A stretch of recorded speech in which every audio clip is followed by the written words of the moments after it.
All right, welcome back to another episode of A Hunter's Legacy, the only hunting podcast that ditches the pros for the average Joes. We got another episode here. First time guest, first time talking to Robert. Robert, what's going on, man? Oh man, I'm so excited to be here. Thank you for inviting me on this, brother. This is I love your podcast. I love the vibe that you put out there for all the hunters and outdoorsmen that are just trying to get into it. And you had a great show. So thank you for bringing me. Well, I want to thank you for actually listening because I don't, I try to ask every guest if they listen, and you'd be surprised how many have never listened to an episode before coming on. Come on, man. So, where are you from, Robert? So I'm from Colorado. I grew up in Colorado and I moved after college or after graduated from college, moved to New Mexico. In New Mexico, I moved to Florida, and then from Florida, I'm now here in Arkansas. And in Arkansas, this is where my hunting story really takes off. I in Colorado, I didn't grow up with an outdoorsy family. My dad, good man, great man, but his idea of camping was what kind of hotel could we get? And uh I that wasn't me. I was a little kid in the 80s and my first paycheck that I got from being a paper boy back when they had paper boys, so that's how old I am. I took it and I bought a fishing rod and a little dome tent from Gart Brothers in Denver, Colorado. So I was really into it back then. My best friend who lived across the street from me, Ray Rodriguez, him and his dad and his brothers, they're the ones that introduced me to the outdoors. So that's where my I really started to cut my teeth with those guys. Didn't grow up in a outdoors family hunting or anything, but you had a neighbor that was fishing, or did he hunt too? Oh, fishing and hunting. So I remember when we didn't get to hunt with him, but my friend's dad, he would come back with an elk or a deer. He'd have it strung up in the garage and be gutting it and butchering it, and then he would make his own jerky and I was always like, "Damn, that's so cool, man." I'm sorry, can I say damn? You can say whatever you want. Okay, I'm sorry. I'm sorry. I don't want to discourage any listeners, but anyway, I'd be like, "Damn, this guy is so cool." His name, Mr. Rodriguez, he was like a super great guy. He taught me how to fish and taught me how to tie my knots for all my lures and stuff. Uh, he was just a great guy. But when I saw him string up a deer, like that's super cool. It'd be years before I could ever get a chance to jump into that, but like I want to do that someday. Someday I'm going to be a deer hunter. And this was in uh, we lived in North Glen, Colorado, so like really close to Boulder and like in between Boulder, Denver, and Fort Collins is a triangle. That's where we lived. So we had really great outdoor stuff there. We'd go up. I'd go with his family. We'd go fishing up in Georgetown and up in the foothills of Colorado, Poudre Canyon. It's great places to fish. Was this in a subdivision where he was hanging up a deer in the garage? Oh yeah, oh yeah. Well, so 2 blocks from us was a what was that department? Woolco. I don't know if your listeners are old enough to listen to that or remember that, but there was a Woolco department store like 2 blocks from us for real. It was great. We loved it. What kind of department store is that? Woolco, they were the modern day. Do you remember Kmart? Oh, You yeah. know Kmart? Okay. So Woolco and Kmart were competitors. Same kind of thing. They had everything in there. So a lot of traffic going through there. But my buddy's dad is just stringing up a deer right there in the garage, cutting it, skinning it up, putting out some flank steaks, getting some jerky going. It was great. It was great stuff. Kmart, huh? Yeah, well, I'm 37, and when we were kids, Okay. we'd go to Kmart with mom, and Shopko, that was around too. I don't know if those are still around. Sears, but it's a little bit different time. People get pretty judgy when you start hanging stuff up in the garage They these sure days. do. They sure do. So where are you at right now? Where do you live? I live right in central Iowa. Okay. What's the hunting culture like there? The more people I interview, the more I realize that hunting culture is pretty similar everywhere. It's just different species, different quality of or size of animals. A lot of people I've talked to just don't have the size of whitetails we do, but same passion, same culture, same camaraderie. It's pretty similar. Sure. Yeah. Yeah. So you saw this deer hanging up. Were you fishing with the neighbor at this? What'd you say his name was? Yeah, the Rodriguez boys. So it was my best friend. His name is Ray Rodriguez, and then he has a brother named Rick Rodriguez, and then the dad's name was Rick Senior Rodriguez. And yeah, they taught me everything about camping and fishing. I'd go with them everywhere, and it was funny. Like we would go, like we talk about the fishing gene. Have you heard about that? The fishing gene. Mhm. So we would go on a creek up in by Georgetown, Colorado, or Guanella Pass, Colorado, and we'd be on a a stream or a creek or a river, and one brother, Ray, my best friend, would be to my left catching cutthroat trout, pulling them out. I'm in the middle catching nothing. Rick Rodriguez, the other brother, to my right, catching trout, pulling them out. And like, what's going on? You guys are both inside of me. And then they would say like, all right, let's switch sides here. Like, okay. And I'd cast out, nothing, nothing. They're catching fish. And then one of them would say, well, just cast right there into that little pool. Like, okay, I would cast right there where they'd say, nothing, nothing coming in. They said, give me your pole. Give it to them. They'd cast out. Boom. They're pulling in a cutthroat. What do I got to do here, man? You guys are killing this on both sides of me, all around me. Like, I can't do this. Like, oh, it just drove me crazy. And then their dad would always talk about like you have to hear the woods around you, listen to the woods when you're deer hunting. You don't go in there just expecting to kill a deer. You have to hear the woods. Like, I love that. That's stuck with me more than those boys. So Rick and Ray, my two best friends, they don't deer hunt. They're city guys now, but their dad's voice is with me all the time. Like, you have to hear the woods every time I go out there. Like, that's what I'm thinking about. I got to hear the woods. Super cool. So yeah, they're better fishermen than me for sure, but that's okay. They wanted to rub your nose in it a little bit without teaching you. Is that what they're doing? No, it was super funny. Like, it was the opposite. They were like, "What are you doing wrong here, man? Give me your pole." And they would just cast it and do the same thing that I was doing. Like, and they'd be like, "I don't know what's wrong with you, man. Why can't you catch a trout?" It was so weird. It was the opposite. They weren't trying to bust my chops with it. They were just, I don't know. My genes don't allow me to catch that kind of fish like that, I guess. I don't know.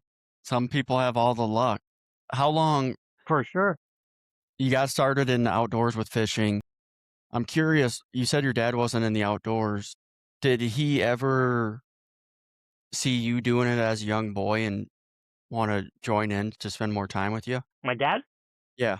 Not so much. So he was cool about encouraging some things. So like I said, I had my first uh paper route job, got my paycheck. He drove me down into Denver to the Gart Brothers store and helped me pick out my first real fishing pole. Not like the little crappy one, but like those I don't want to Zebco. harp on any I don't want to harp on any brand because Evco's they've been around forever for a reason. Uh, but I got my upgrade from that. So he took me down there, helped me pick it out, and yeah, he was good with that kind of stuff. But it just was like, I don't know, you like spicy food, I don't. That kind of vibe. He didn't like. He wasn't against it. He just didn't like it. Did you get into hunting at all before you graduated high school? Oh no, no, no, no. So my first experience, well, when I was a kid with the Rodriguez brothers, um, when their dad brought back elk and deer and hung them in the garage, and we helped. him like just cut up the jerky. That was the only bit of hunting we ever did together.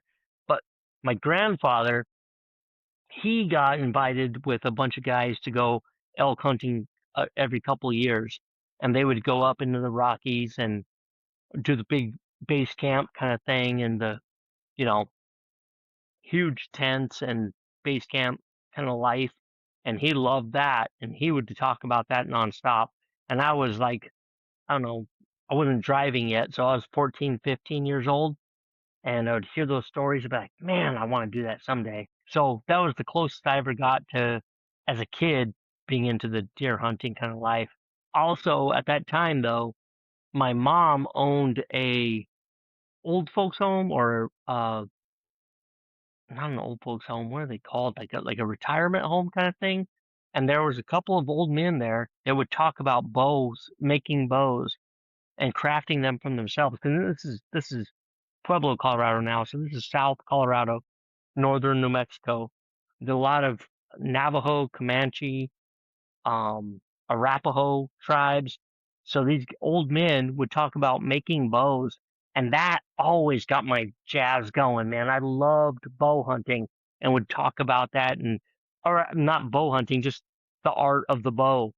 And these guys would talk about that in a weird abstract way. They were talking about like, oh yeah, you pull this branch down and scrape it. And like I had no idea what they were talking about. But as a kid, I was like enamored with it. And then when I got older, like, okay, wait a minute, I remember this guy talking about that. So that's where it grew into my blood. That was already in my DNA. Essentially, growing up until you started hunting, you wanted to do it, you just didn't have the right resources and people around to take you. Is that accurate? Absolutely. Yeah, for sure. I always wanted to do it, just didn't have a guide or person to take me up into the high country and help me get my gear together. I didn't even know what I needed at that time. So yeah, for sure. The Rodriguez gentleman, he didn't ask you to go? No, he was a rifle hunter, and nothing wrong with that, but I knew it was super cool, but it didn't pull me in. The rifle hunting didn't jazz me up like bow hunting did. You would think even as a kid, you'd still wanna shoot something, you know? I know, right? Right? Yeah. That's a good point, but I was just too much into the like even now as a fisherman, the Rodriguezes, they taught me how to fish, and I can fish pretty good. But my my first choice to fish is fly fishing. And fly fishing is I don't know if you fly fish, but it's super hard.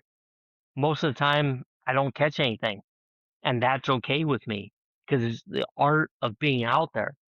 And the same with hunting. When I'm bow hunting, I do a walking stalk, I look for track, and I have my self bow or a recurve or maybe a longbow sometimes with a wooden arrow, and I'm just looking for deer tracks.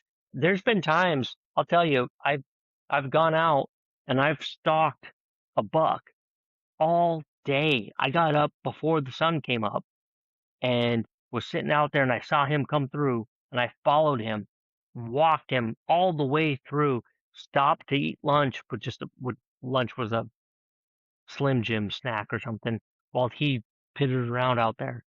Followed him all the way until like 6 o'clock at night. Never got a shot. Those were the best days I've ever hunted. Better than the days when I actually got to draw back and shoot and kill a deer. I like the hunt better.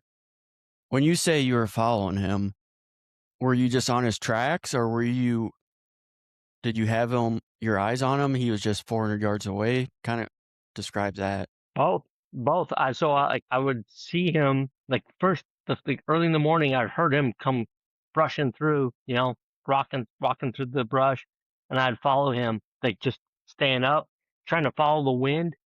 And he would be like, sometimes he would know something's out there. You could see him turn his head, look around, and I'd just hunker down and just sit still as I could.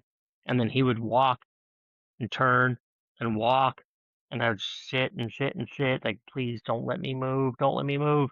And then he would go again, and then I would get up, follow him again, and, like, there was like, we were on a ravine, and he was going down the ravine. Of course, he's got bigger, stronger legs than I do, so he's going down and up, and I'm just sitting there trying to go on this backside, like, "Please, please, please let me get a shot." Like, "Nope, nope, don't get a shot." But I could see him walking along, and I just sit there, like, gosh dang it.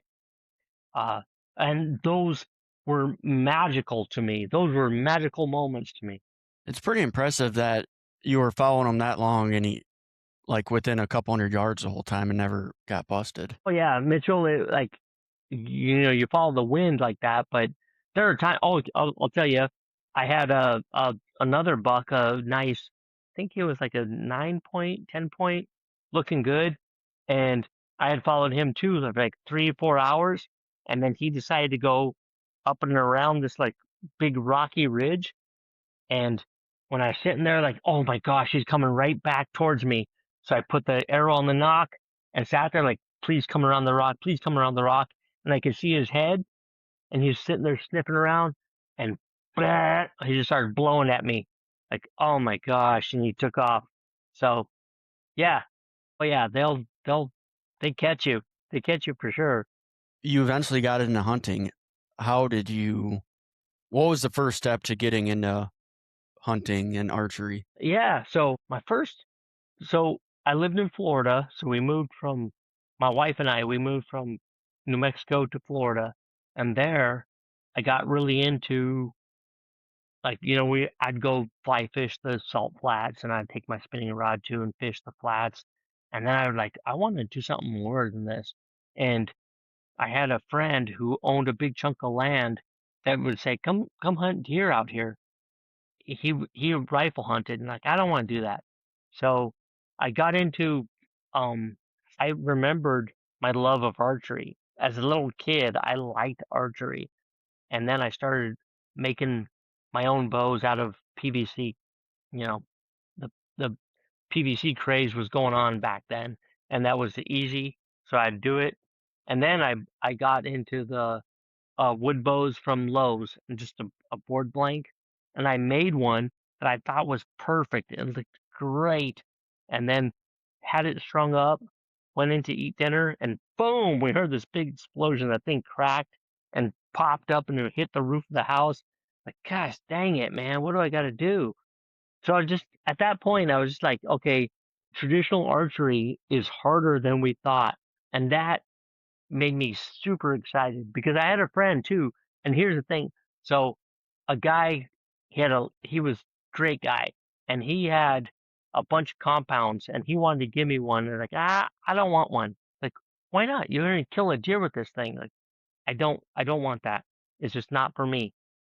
It was like, I don't know, putting, I don't know, asking a hip hop dancer to listen to heavy metal or something. It just wasn't for me. So I turned down the compound and stuck with my traditional archery, started making my own bows, getting better at it, getting better at dialing in, learned about 3D archery. 3D archery just changed my world, and dang it, it's been so much fun, Mitchell.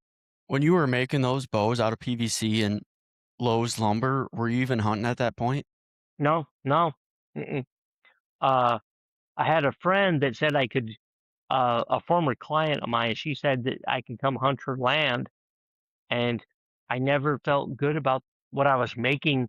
I would make one, dial it in, and shoot it, and I think, okay, at 40 yards, I could hit something, but I don't know if it'd even break the skin at 40 yards. So I wasn't feeling good about it. So no, I wasn't hunting that. You knew you wanted to hunt, but you spent some time to get by building bows and getting into the 3D archery. Yeah, 3D archery. When I first went to it, I'm like, this is the coolest thing I've ever seen. Like, changes your perspective on how to shoot a bow, because it's pretty much miniature golf with a bow. You're tucking around a tree, you're under a limb, you're ducking down low. It's super fun, and it makes you a better hunter, without a doubt. Were you using bows you made, or did you buy a traditional bow, long bow? Both, both. So, can I grab one of the bows out there? Yeah, go Okay, for it. 1 second. All right, sorry. So this is an Osage self bow that I hunt with. It's a 45-pound draw, and um, this thing is a beast. It's like a little short stack. Like I could draw it. My draw length is at 36 inches. So this thing draws at like 32 inches, a little bit short, and man, it plunks. I love this thing. You can kill any any big game in North America with it. Um, this one is the last self bow I made. Um, You made my it? point with that, oh yeah, yeah, I made this guy. Thought you said a brand name or something. Did you say Osage or something? Yeah, Osage. This is wood. The wood is Osage. Oh, okay. Yep. Yeah, orange Osage, and I'm gonna put a leather skin on it for a handle. But it's a great bow. That thing will plunk. I love that. My next one. Sorry. So when I decided to really get into hunting, when we moved here, finally started getting a real paycheck here in Arkansas, I bought my first real bow, and it was this Turkish horse bow. I bought it online. It's a 45-pound bow. You shoot it off the knuckle, and I was so excited for this thing. Never killed anything with that, but walking in the woods with that kind of bow makes you feel so feral, so primordial. It's great. I love it. If you have a chance, Mitchell, get one of those bows and just get out there. Get wooden arrows and get one of those Turkish bows and get out there. The one you made, walk us through how you make them. Like, how do you know what wood to use? How do you know the draw length and the poundage? How do you prepare for all that? Sure. So I know that I am not a tall guy. So you start off with a 6 foot log and you cut off all the bark, get to the heartwood where you can see the heartwood and well, I'll show you. I don't know if the cameras will pick this up, but there's a line right there Yep. that goes along. That's the heartwood. So that wood is more flexible than the sapwood back here. So this part of the bow is going to flex more, and this part of the bow is going to stay rigid. So when you get a Osage is the best wood you could ever build a bow out of. So if you could find one that's straight limbed, you look for that line and you chase it down. So you have a big log and then you have your draw knife and you're chasing down that limb. And then when it gets flat, you start to draw out what you want it to look like. So my shape here, when you go with that, so that's a black Akobo wood tip, and then it goes all the way to Osage, all the way to Osage, and then you have the tip on the other side. So different kinds of wood, and you can glue on whatever tip you want, antler, hopper meme, whatever other wood you want on that thing to make it look good, but and to solidify it. But the biggest thing is you want that profile to be the same all the way down. So if I could, and I really can't show it to you, but you can kind of see it curves up a little bit. It's called a dove wing. You have to draw it out, make the profile for your bow, and then chase it down. That's a really elementary description of how to make a self bow. I hope none of your listeners try to make a bow based off of that.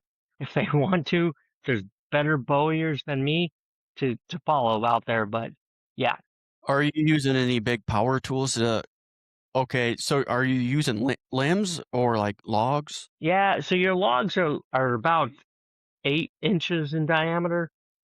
Um, no, you're not really using power tools. Some guys will use a jigsaw to cut it down and get it really close to the shape. Totally fine, no big deal there. Um, Most of us we split. We put a log splitter and we'll cut it down, get it down to 4 inches, and then we're using our draw knives to shave it down. That's how I made that guy. How long does it take you to make one? Oh, damn.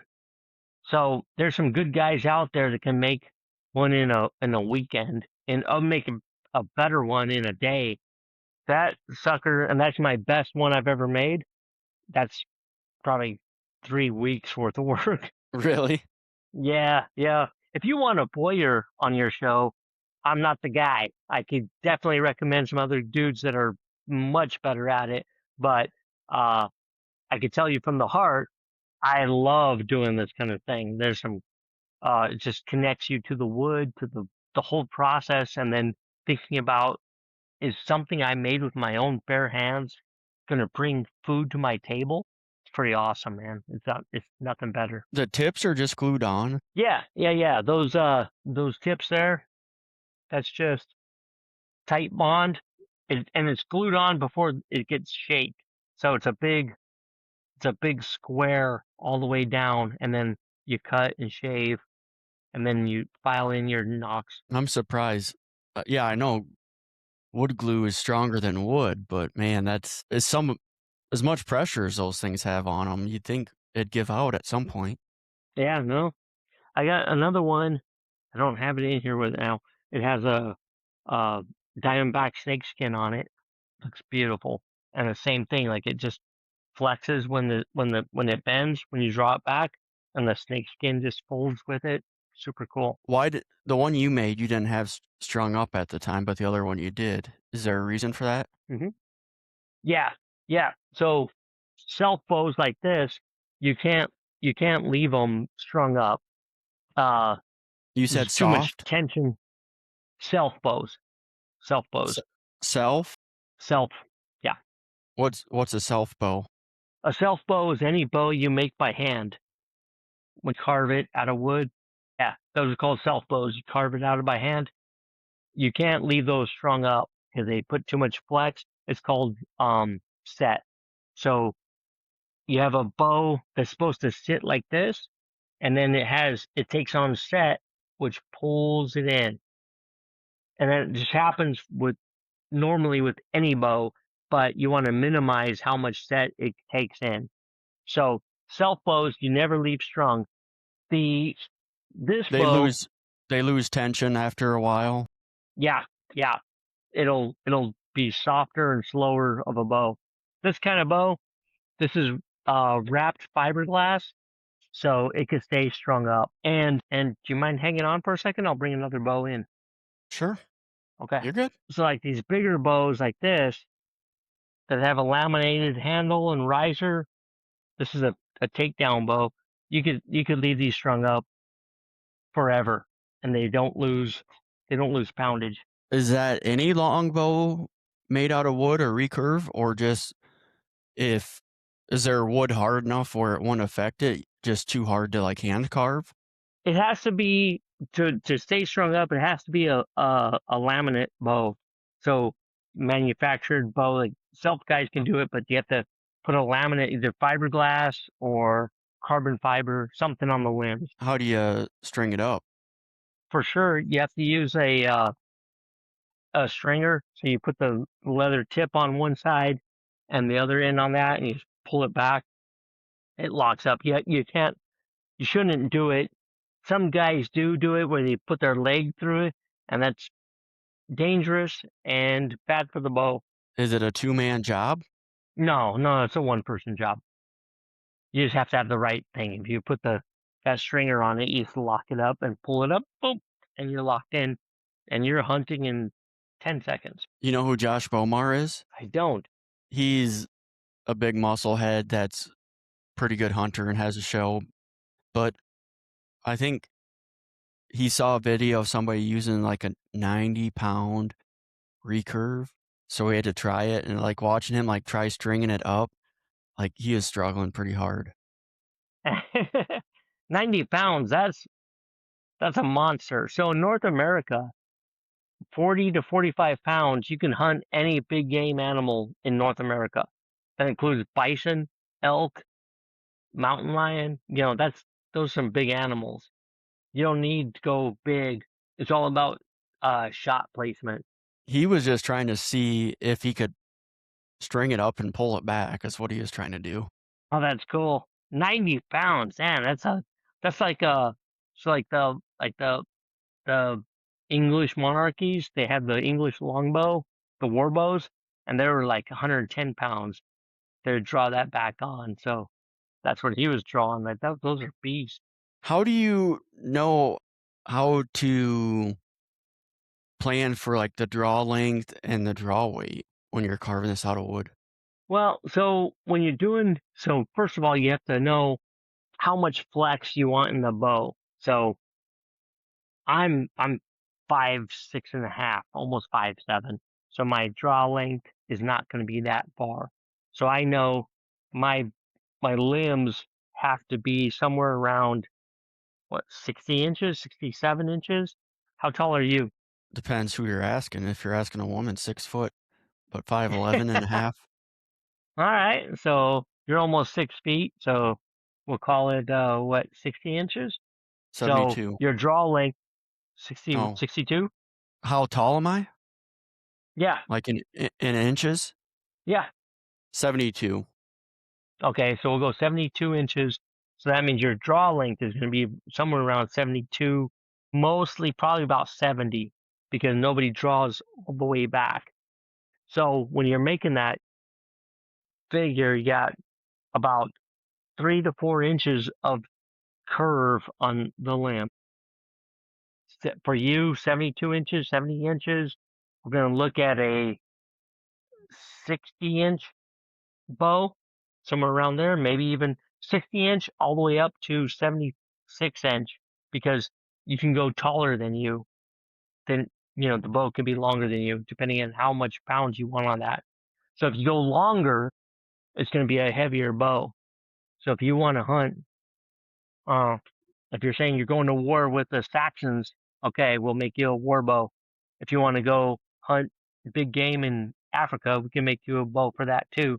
And you're going to go more than your draw length for that height of that bow, and it's going to be a beast.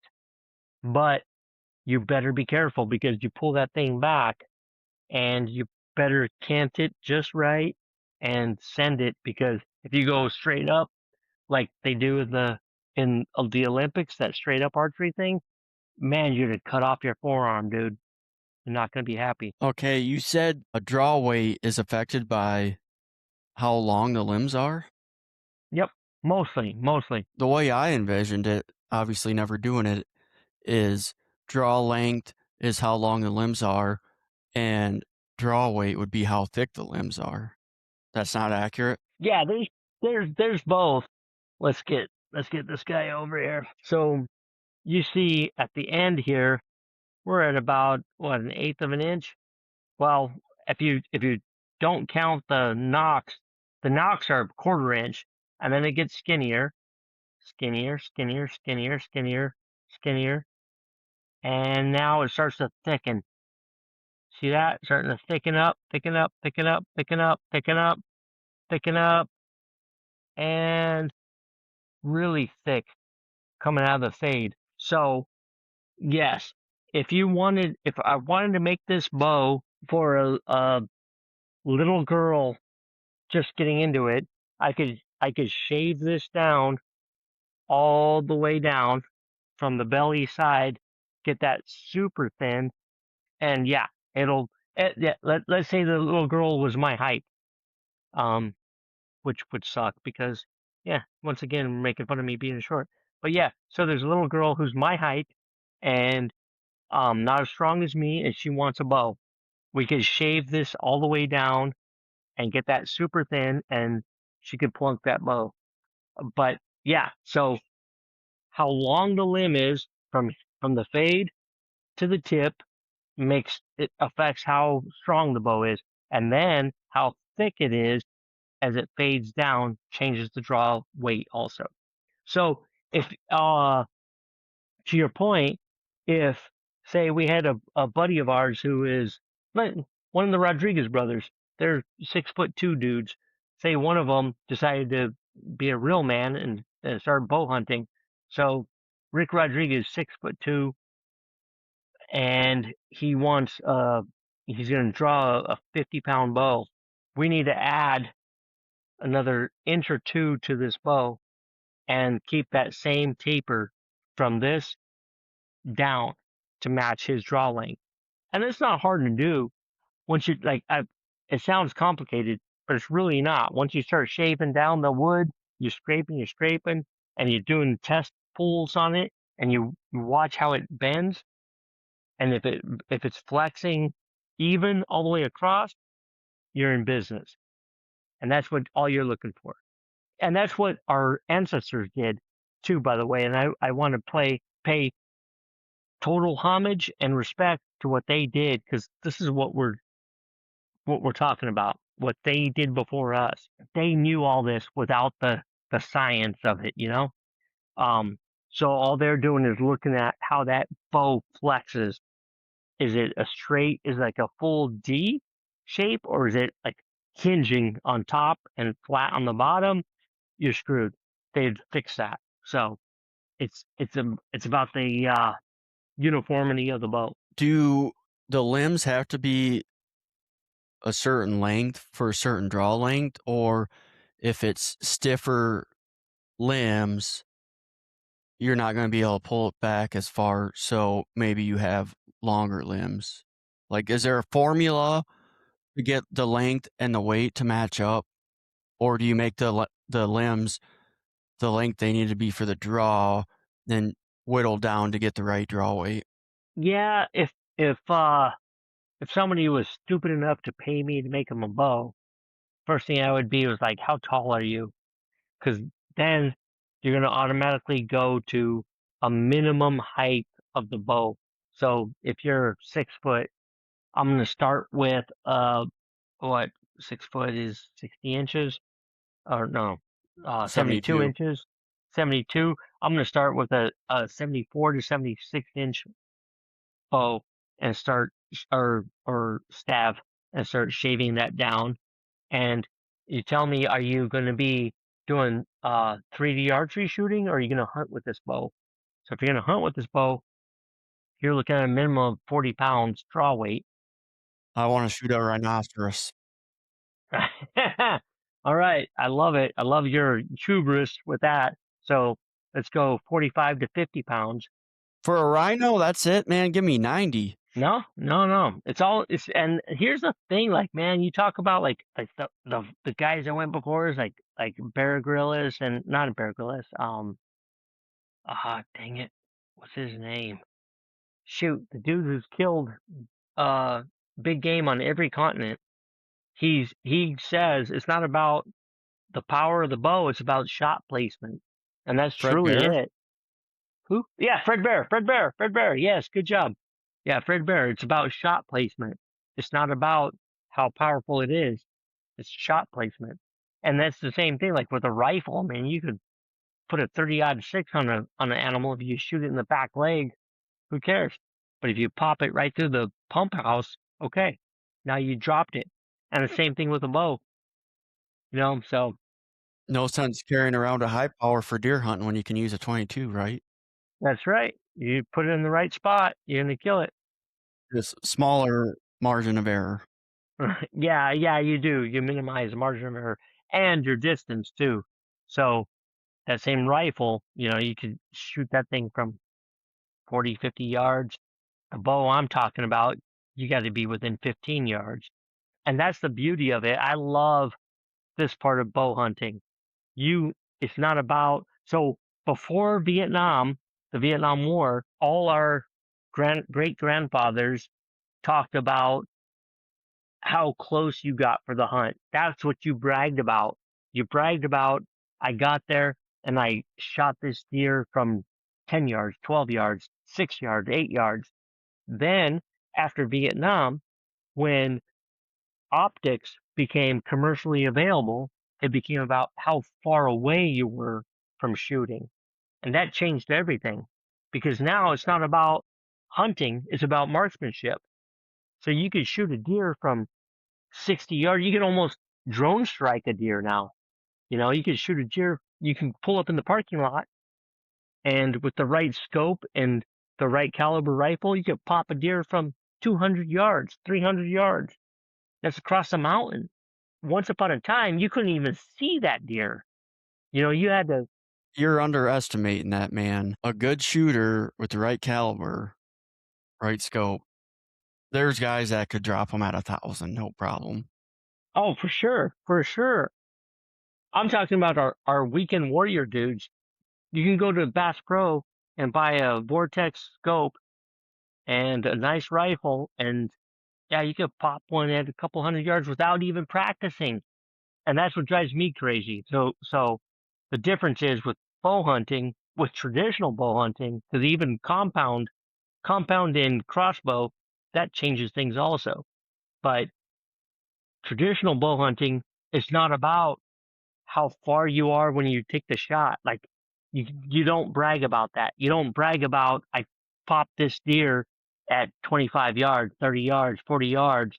No, you're bragging about I got within 5 yards of this sucker. I got within 10 yards of him because that's the woodsmanship. How do you get within 10 yards of a mature buck? Those guys have been living in the woods forever. They're smart. They're cagey. So if you can get within 10 yards of a cagey buck, damn, you're a good hunter. And so that's what I like. I like that part of it.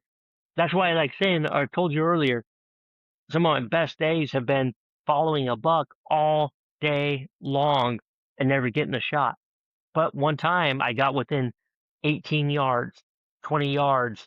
I never could get a clean shot at a pump house on him. Maybe I could have shot him in the butt. I'm not going to do that. Uh, so I love that. I love that, Mitchell. We're gonna get into some deep stuff right now. Let's do it.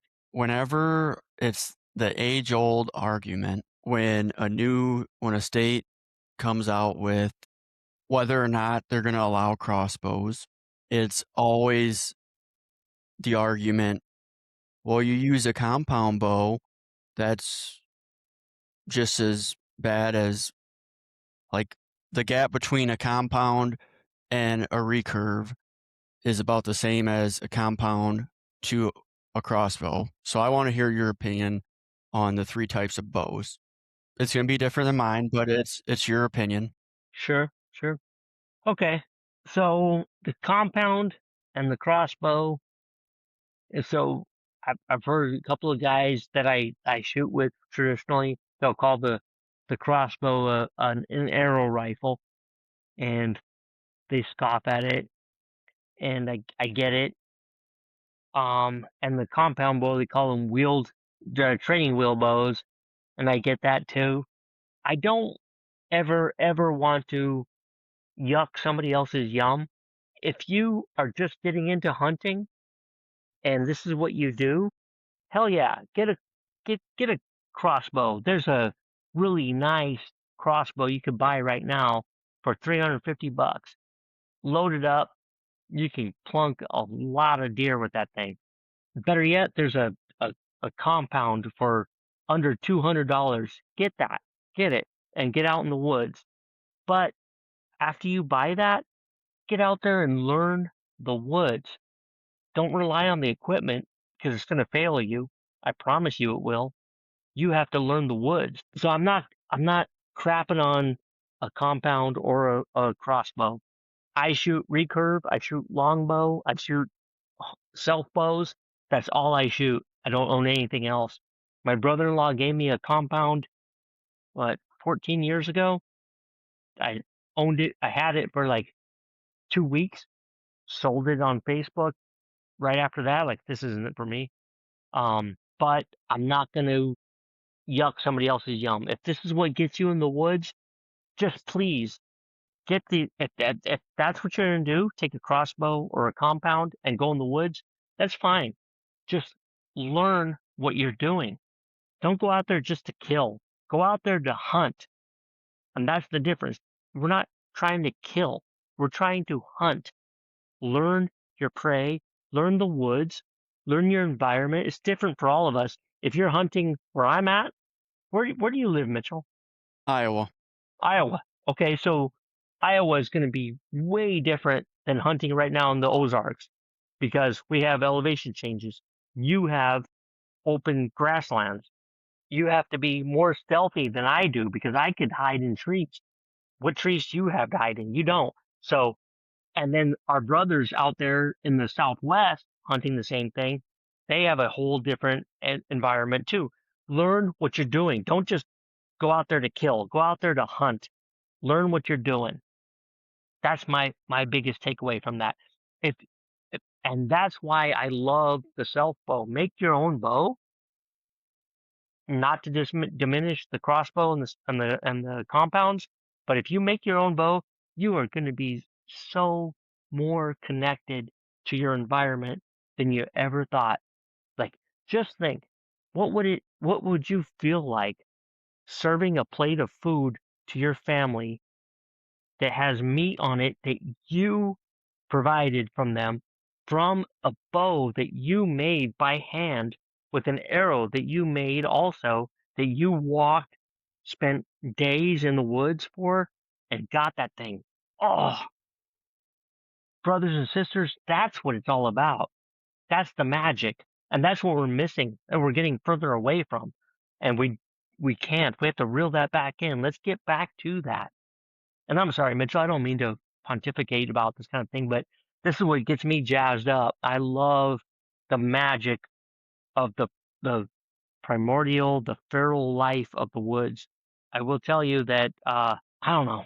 Best thing for our guys, for our listeners out there, please let's stay connected. That's what hunting is all about. It's being connected. It's not shooting from the back of a truck. It's not about shooting from or not about marksmanship. How far can you shoot? That's cool. I get it. I suck at it. So I understand that part of it. But how close can you get to your game? Whether it's a rabbit, a boar, a, a deer, quail, how close can you get to them? Get after it, boys and girls. Let's hunt. Let's hunt. So, my thoughts on the bow types, and I've never been around the long bows or the recurves. There's obviously a gap between long bows and compounds. The thing that gets me about the crossbows is you mentioned it. A lot of people are utilizing it to kill and not hunt. Not always. Hmm. There's some people that need it to get out there, but even longbows and compound, you're not pulling it off the wall and going out hunting. You're spending months and months. You can sight it in once and never pull the trigger unless it's at another animal.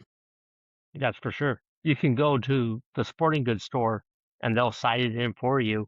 You don't even have to shoot it yourself. They'll sight it in for you and you can go hunt. Yeah, I mean, if people need to use them, that's great, but I'm not on your level. I want to try getting into the longbows.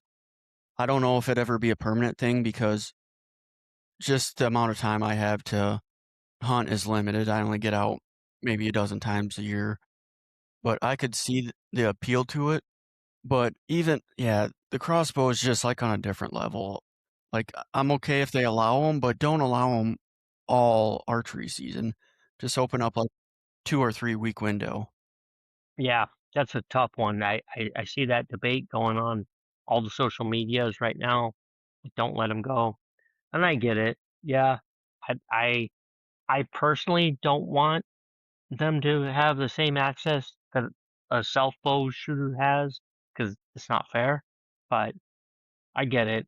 You know, so many guys are just, I don't know. What is it? What is it, Mitchell? Is it laziness? Is it ease of access? Is it uh conformity? Why do we love that kind of thing? You never know unless you ask. I'm guessing some of it has to do with time, but some of it has to do with, you talked about a little bit earlier, being a hunter versus being out there to kill, hunter versus a killer. Is it the journey to get to the harvest, or is it just about the trophy on the wall? Yeah. Yeah, that's true. And if you're about the trophy on the wall, you know, how much closer are we to just drone striking a deer out there? But if you're about the hunt, I mean, I'll show you how to find a log out in the woods and cut it down and let's go hunt. You know, cut that thing down, be connected to what you're doing, and man, fall in love with being a part of the world. Cause that's what I do. I like, I'm out there like Mitchell. I've been hunting for was 2026. I've been hunting for 16 years, 17 years. I've been skunked 18 of those years, but I've loved every one of them because it's about being connected to it, being a part of it. Cheetah doesn't kill every time it hunts. A lion doesn't kill every time it hunts. You have to be a part of it. You have to be in love with the world that you're in. To me, that's magical. And not to get too woo woo on you and your listeners, but when you can hear the world around you, the natural environment, when you could hear it talking to you and you could feel it, brothers and sisters, you're in the zone then. And it doesn't happen all the time. I've been there, I've heard it and felt it. And there's other times where I did not. And that is awesome, man. I love it. I absolutely love it. No scope, no scent killer, no magical scent block, camo, or anything could ever take that away from me, man. I'd be out there in speedos and Tiva sandals and a tank top, and that's all you need. I just thought of this. The natural thought is, in terms of archery, the ultimate heritage goes back to the longbow or the recurve bow. But there's probably a time when somebody showed up to hunt with a longbow or recurve bow, and another hunter is like, "Why is he trying to take the easy way?" You're probably right because once upon a time a guy had a spear, Yup. you know. You're like, and before that a guy had a rock in his hand or something. You're probably very very right, Mitchell. That's yeah, you're right. It's just, where do you draw the lines? Because scouting with drones is becoming huge. Hmm. How easy do you want it? Right. But to me, like you make a good point because you could say that like, okay, I'm not I'm not sitting up here on my throne pontificating about the purity of hunting with a self bow. I'm not. I'm not.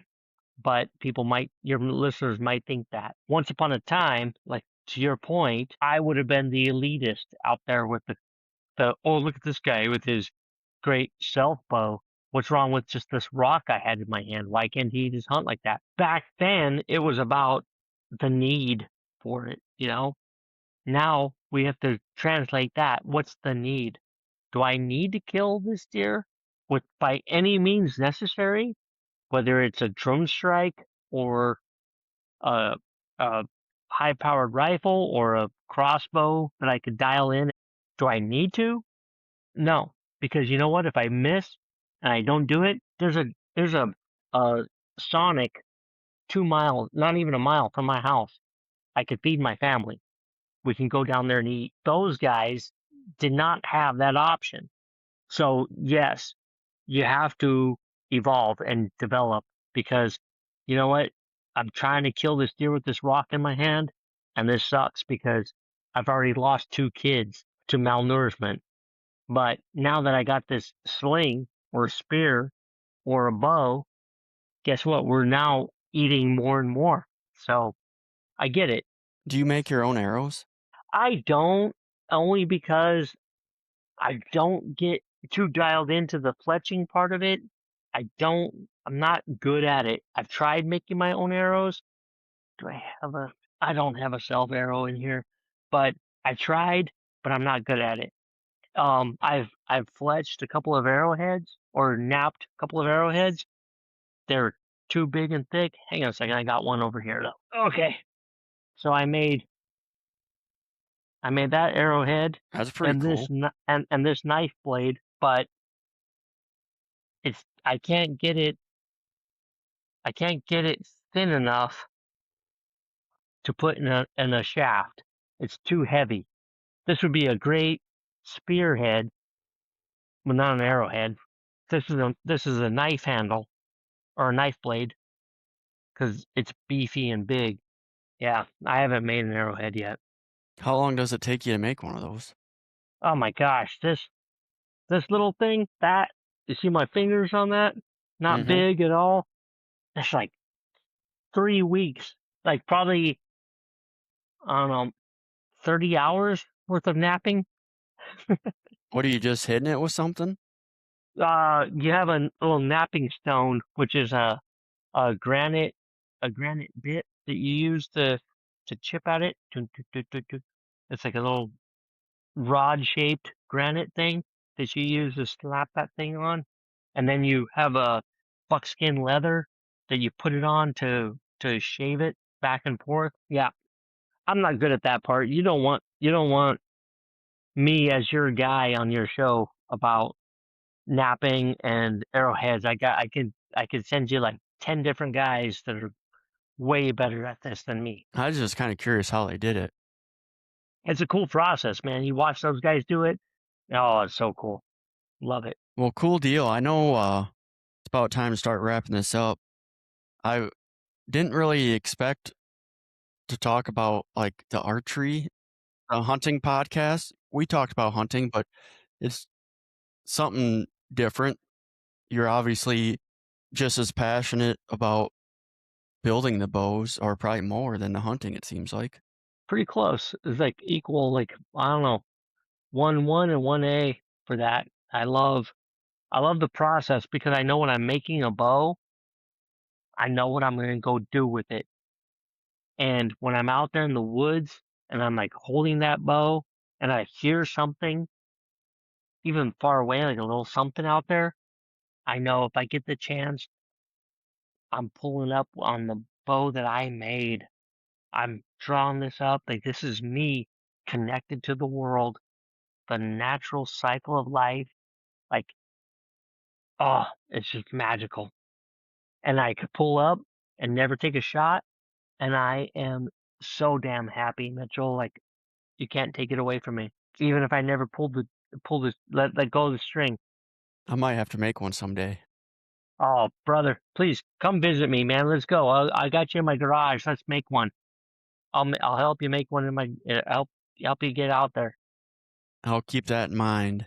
You ready for some rapid fire questions? Let's go. All right, your host is getting hungry, so we better wrap this up. Best hunting gear purchase you've ever made? Well, let's go with purchase. Then we can maybe talk about what you made. Best one I've ever made or ever bought um Yep. would be my hip quiver, the push archery hip quiver.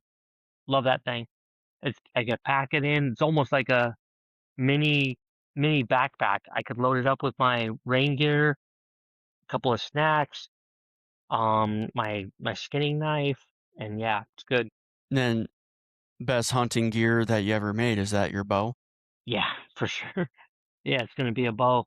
Either my Apache warbow or maybe a dovetailed or a dove winged self bow. One of those two, for sure. What about the worst money you ever spent on hunting gear? Gimmicky, waste of money. Stupid turkey call I bought. I bought a turkey call that I don't know. Maybe it's me. Maybe it's where I was hunting. I don't know. That thing, 3 years in a row, no turkeys are coming in for that thing. Is it a slate call or a box call? It's a little. Do I have it in here? No, I don't have it in here. Little tube. It's a tube, and you could pinch it to make a Jake or a Tom, and it's like it sucks. It sucks, dude. Don't buy it. Sounds like it. I don't want your listeners to even look it up. Don't even Google it, okay? Yeah, if I've never heard of somebody using something like that, so it might not be that good. Yeah, no, I paid like $8 for it, and I was robbed. Okay, hunting luck versus skill, percentage breakdown. Oh, skill. Skill is 80% and 20% luck. Good answer. The most controversial hunting hot take. You're diehard about that people won't agree with. Well, okay. I hate to do this, But I'm gonna say crossbows belong with rifle season. There's gonna be a lot of people that agree with you more than that disagree. More people are gonna agree with you on the crossbow than disagree with you. I hope so, but I'm also not dissing our brothers that can only get a crossbow. Maybe that's all they could do. Oh, 100%. What about most underrated hunting tactic? Underrated. Oh my gosh. Camo. Do not spend your money on camo. Sit still in the woods. You could wear a t-shirt and jeans. Sit still and you're gonna hunt. Do not spend your money on expensive camo. It's hard to sit still, man. I know, I know. Okay, well, good job on that. Let's hear some embarrassing hunting stories and we'll wrap this up. Okay, embarrassing hunting stories. Yep. So, with this bow, I had just bought it, bought some matching arrows with it, went out to my brother-in-law's property. He has 120 acres of land to hunt on a mountainside, and we'd been tracking deer for a while on cameras all over the place. Like, okay, so I spent the night out there, went out the night before, got up early the next day, and I'm walking along a little logging trail and go through and uh three does come running right in front of me. Like when I say right in front of me, I'm talking 10 yards, 15 yards. I'm like, oh my gosh, hunting's easy. If I had had an arrow, I could have plunked one of them right there. But so I didn't realize that they're gone. So I pull out an arrow then, go walking around, come along. There's power lines. Now he's got a tract of land that has power lines going through there. So I'm coming up there thinking there's got to be deer coming along. Boom! This big old buck. I'm not kidding, Mitchell. He was probably a 12 pointer, probably 160 pounds, 180 pounds, big guy. Comes walking along down this little slope. I'm like, there's nothing to this. Hunting's easy. I put that arrow on the knot, or the arrow was already on the string. I watch him come down, so I start to pull back on it. He looks at me, boom, turns back uphill and just goes off. I'm like, what the crap? Like, all right, I can still do this. Rest of the day, never saw another deer. Nothing else. Only thing embarrassing about that was that my hubris was just like overwhelming. I thought I've already seen 4 deer for the day. One of them was a huge buck. I'm gonna kill him. Nope, nothing. Whole season goes by. I never saw anything else on that mountain. They just skunked me. Next year, I'm on that same mountain. Those power lines. I set up a deer stand this time instead of doing a walking stalk. I decided to set up a deer stand. So I'm up in the tree on that same power line thing. A uh, I hear something coming, so I sit there, pull up, draw up, and then I see this doe come walking by. Like, okay, go, I'll let her sit there. If she stops, I'll shoot her. She didn't stop. I just kept looking over her shoulder, and then I see why she's looking over her shoulder. Another buck is coming down. He's like, getting frisky with her, coming down there. So I pull up. He stops right there. Perfect shot window. I let go. Boom, arrow right over his back. He turns and looks at me, just like the quintessential like F you. He just and he blows and runs off. Like, oh my gosh, that was my chance. I had that. How long did it take you to kill a deer with your self bow or recurve? Oh, it was 5 years later. Really? Yeah. Uh huh. Yep. Quite the challenge, huh? Oh yeah, total challenge. Worth every moment out there. Because there were some years that I was out there, I don't know, 20 days, 25 days.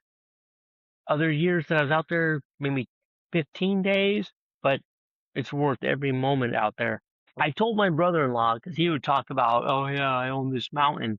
Like, yeah, you own this mountain, but I know this mountain better than you ever will. I know what that little noise is. That's a squirrel. I know when that breeze is blowing down, it's gonna swirl back up this mountain.